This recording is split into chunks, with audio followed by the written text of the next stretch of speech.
दोस्तों, क्या आपने कभी सोचा है कि जब बुरा समय आता है तो हमारे अपने ही हमें छोड़कर क्यों चले जाते हैं। जिन रिश्तों पर हम सबसे ज़्यादा भरोसा करते हैं वही हमें सबसे ज़्यादा दर्द देते हैं। यह सब सिर्फ आपके या मेरे जीवन का नहीं है, बल्कि पूरे संसार का नियम है। श्रीमद् भागवत गीता में भगवान श्री कृष्ण ने यही कहा है, यह संसार अस्थायी है और यहाँ कोई किसी का नहीं होता। अगर आप इस सत्य को समझ गए तो जीवन में दुख कभी टिक नहीं पाएगा। आज हम जानेंगे श्री कृष्ण के इन शब्दों में छिपा जीवन का सबसे बड़ा सत्य क्या है दोस्तों, और इसे अपनाकर हम अपने जीवन को कैसे बदल सकते हैं। दोस्तों, वीडियो को पूरा जरूर देखें। वीडियो पसंद है तो वीडियो को लाइक और चैनल को सब्सक्राइब जरूर करें। भगवान श्री कृष्ण ने गीता में अर्जुन को जो ज्ञान दिया वह केवल युद्ध भूमि तक सीमित नहीं था, बल्कि संपूर्ण जीवन का सत्य है। श्री कृष्ण ने स्पष्ट रूप से बताया है कि संसार अस्थायी नहीं है और यहाँ कोई किसी का नहीं होता। जीवन के हर मोड़ पर हम नए नए रिश्ते बनाते हैं, लेकिन जब कठिन समय आता है तो वही लोग सबसे पहले दूर हो जाते हैं। माता पिता, भाई बहन, मित्र और जीवन साथी, ये सभी अपने अपने कर्तव्यों के कारण हमारे साथ होते हैं, लेकिन जब बात स्वार्थ की आती है तो हर कोई पहले अपने बारे में सोचता है। श्री कृष्ण ने कहा था, आत्मा अजर अमर है, शरीर नश्वर है, जो जन्मा है उसकी मृत्यु निश्चित है। इसका अर्थ यह है, संसार केवल एक पड़ाव है जहाँ हम अपने कर्मों के अनुसार जन्म लेते हैं और फिर मृत्यु के बाद नए कर्मों के अनुसार आगे बढ़ते हैं। भगवान श्री कृष्ण कहते हैं कि जब तक व्यक्ति मोह और माया के बंधनों में फंसा रहेगा तब तक उसे दुख और निराशा का सामना करना पड़ेगा। हम अक्सर यह सोचकर दुखी हो जाते हैं कि कोई व्यक्ति हमारे साथ गलत कर गया, किसी ने धोखा दे दिया या किसी ने साथ छोड़ दिया। लेकिन सच्चाई यह है कि यह संसार परिवर्तनशील है, यहाँ कोई भी चीज अस्थायी नहीं है। हर व्यक्ति अपने जीवन की यात्रा में अकेला आता है और अकेला ही जाता है।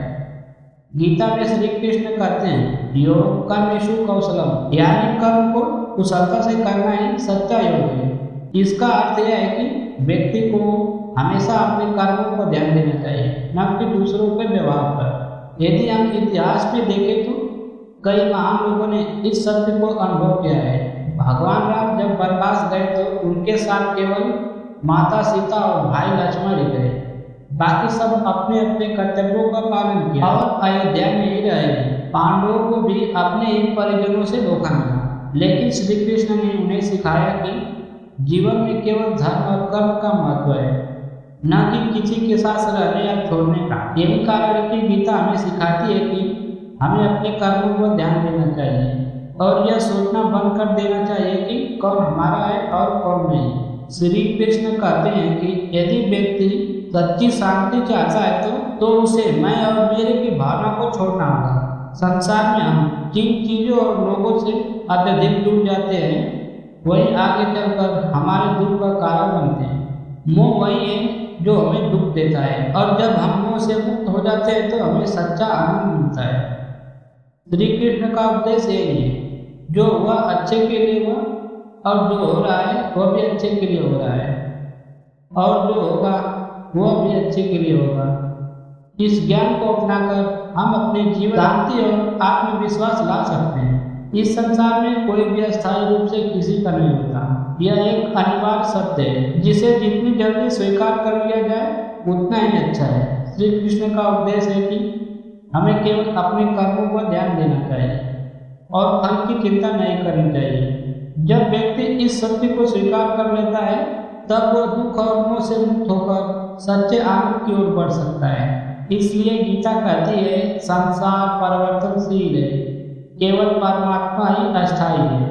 यदि हम इस सत्य को समझकर अपने जीवन में उतार ले तो हम हर परिस्थिति में खुश रह सकते हैं और जीवन की सच्ची शक्ति प्राप्त कर सकते हैं। अब सवाल यह है कि क्या हम इस सत्य को सुनकर भूल जाएंगे या इसे अपने जीवन में उतारकर अपने दुखों से मुक्त हो पाएंगे। याद रखिए, जो हुआ आपके भले के लिए हुआ और जो हो रहा है वह भी आपके लिए अच्छा ही होगा, और जो होगा वह भी आपके अच्छे के लिए होगा। जीवन में जो भी परिस्थिति आए उसे एक सीख समझे और आगे बढ़े। कर्म करते रहे लेकिन मोह और स्वार्थ की बेड़ियों से खुद को मुक्त कर ले। यही श्री कृष्ण का संदेश है। यह गीता का ज्ञान है और यही जीवन का परम सत्य है। अगर यह ज्ञान आपके जीवन में बदलाव ला सकता है तो इसे अपने तक सीमित ना रखें। इसे अपने दोस्तों के साथ शेयर जरूर करें। वीडियो पसंद आए तो वीडियो को लाइक करें, शेयर करें और बेल आइकन को ऑन कर लें ताकि आपको ऐसे इंटरेस्टिंग वीडियो देखने को मिले। जय श्री कृष्णा। राधे राधे मित्रों, फिर मिलेंगे एक और धमाकेदार वीडियो के साथ।